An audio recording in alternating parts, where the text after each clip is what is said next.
ఎందుకండి మేము కింది పెట్టినాయి ఎందుకండి నిఖిల్ ఎందుకంటే రీజన్ ఏమి ఉండదు. నిఖిల్ గేమ్ బానే ఆడతాడు కదా, గేమ్ గానీ పర్సనాలిటీ వైజ్ గానీ అన్నిటికీ బానే ఉంటది కదా. ఓకే, నిఖిల్ 95 డేస్ నుంచి ఉన్నారు. అతనిలో మీకు నచ్చిన గుడ్ క్వాలిటీస్ ఏంటి, బ్యాడ్ క్వాలిటీస్?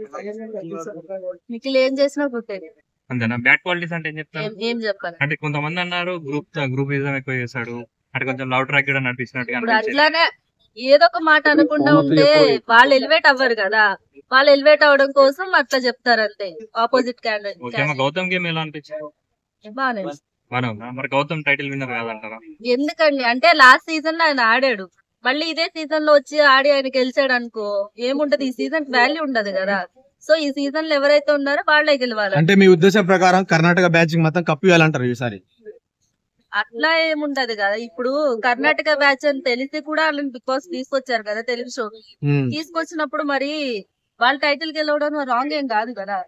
అంటే ఇప్పుడు ఎన్ని రోజుల్లో జెన్యున్ ఉన్న నిఖిల్ రీసెంట్ గా మనకు బే అనడం ఏమైనా కరెక్ట్ అనుకుంటారు? బే అనొచ్చా మరి? బిగ్ బాస్ లో ఎన్ని రోజులు ఉన్న మాస్క్ తీసేశాడు కదా.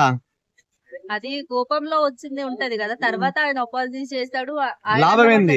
లాభం ఏముంటది, కోపంలో ఉన్నప్పుడు అనుకుంటారు కదా. మరి బే ఓకే అనడం మేడం, ఇప్పుడు గౌతమ్ లో మీరు చూసిన నెగటివ్ పాయింట్స్ ఏంటి, పాజిటివ్ పాయింట్స్ ఏంటి? నెగిటివ్ అంటే ఏం లేదు, కొంచెం కోపం వచ్చినప్పుడు ఆయన కూడా కొంచెం ప్రొవోక్ చేయడం అనేది తగ్గించుకుంటే బెటర్. ఏమైందంతా బానే ఉంది. ఓకే మేడం, ప్రేరణ ఒక అమ్మాయి టాప్ 5 వరకు వచ్చింది ఇంత లాంగ్. మరి మీరు ఒక అమ్మాయికి ఎందుకు సపోర్ట్ చేయట్లేదు? ఒక అమ్మాయి అమ్మాయికి ఎందుకు సపోర్ట్ అనేది మెన్నా ఉమెనా అని కాదు నా ఉద్దేశం. ఎవరికి ఏం బాగా ఆడితే వాళ్ళకి సపోర్ట్ ఉంటది. అమ్మాయి టాప్ 5 వరకు వచ్చిందనంటే అమ్మాయిని గెలిపిస్తారు బిగ్ బాస్ లో, ఓట్లేస్తారా జనాలు? ఎవరు అయ్యారు కదా, ఏం చూసే కదా ఇస్తారు. కాదండి, ఇప్పటి వరకు ఒక అమ్మాయి కూడా కప్ గెలవలేదు, కానీ ప్రేరణ ఇంత లాంగ్ వచ్చింది అండ్ తను కూడా చాలా గేమ్ ఆడింది ఇప్పటి వరకు, ఇక్కడ నెవర్ గేవ్ అనుకుంటా. సో అలాంటప్పుడు ప్రేరణకి ఎందుకు సపోర్ట్ చేయట్లేదు అనుకుంటా? తన గేమ్ ఎక్కడ వీక్ ఉంటుందో తనకు టైటిల్ కొట్టలేకపోతుంది మీకు తెలిసినంత వరకు. నాకు తెలిసినంత వరకు అయితే గేమ్ బానే ఆడుతుంది, కానీ కొన్ని సార్లు మాటలతో ఫ్లిప్ అయ్యి అలా బ్యాడ్ అవ్వడం అది చేయడం అనేది కొంచెం రాంగ్ అయింది ఆమెకి.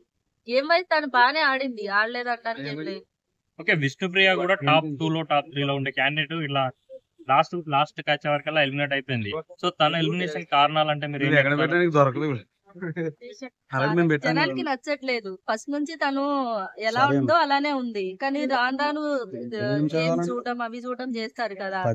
ఫస్ట్ నుంచి పృథ్వీతోనే ఉంది, అంటే ఇలా చెప్తున్నానని కాదు కానీ తన గేమ్ అంతా పృథ్వీ వైపే ఉంది కదా. ఇప్పటికైనా గేమ్ ఆడాలి అని చెప్పి వాళ్ళు అనుకున్నారు, తను అది ప్రూవ్ చేయలేకపోయింది. సో ఎలిమినేట్ అయింది. ఓకే అమ్మ, నబిల్ అఫ్రీద్ కూడా టాప్ 5 వరకు వచ్చాడు, ఫైనల్ కంటెస్టెంట్ అయ్యాడు. అండ్ నబిల్ అఫ్రీద్ మీరు చూసారు కదా, సో అతను ఎందుకు టాప్ 2 లో ఉండలేకపోతున్నాడు అని మీరు అనుకుంటున్నారు?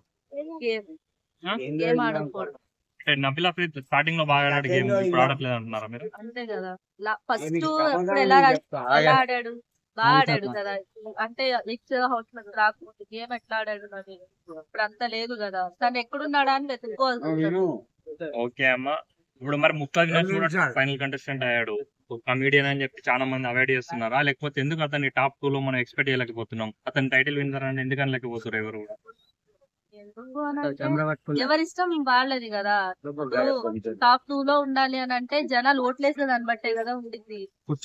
ఓకే అమ్మ, అంటే మీకు ఇప్పటి వరకు ఉన్న కంటెస్టెంట్ లో ఈ ఎలిమినేట్ అయిన వాళ్ళలో ఇతను ఉంటే బాగుండేది టాప్ 5 లో అని చెప్పి మీరు అనుకున్నారు, ఎవరిని అనుకుంటారు? మణికంఠ. ఓకే, మణికంఠ గేమ్ అప్పుడు అతను ఆడినప్పుడు అది జెన్యున్ వర్డ్స్ అనుకున్నారు, ఫేక్ అనుకున్నారు? ఆయన మణికంఠ ఉంటుంటే టాప్ 1 టాప్ 2 లో ఉండే ఉండకపోనా? ఆబ్వియస్లీ ఉండదు. 100% అతనే టైటిల్ విన్ అవుతుండే, మీకు తెలియట్లేదు.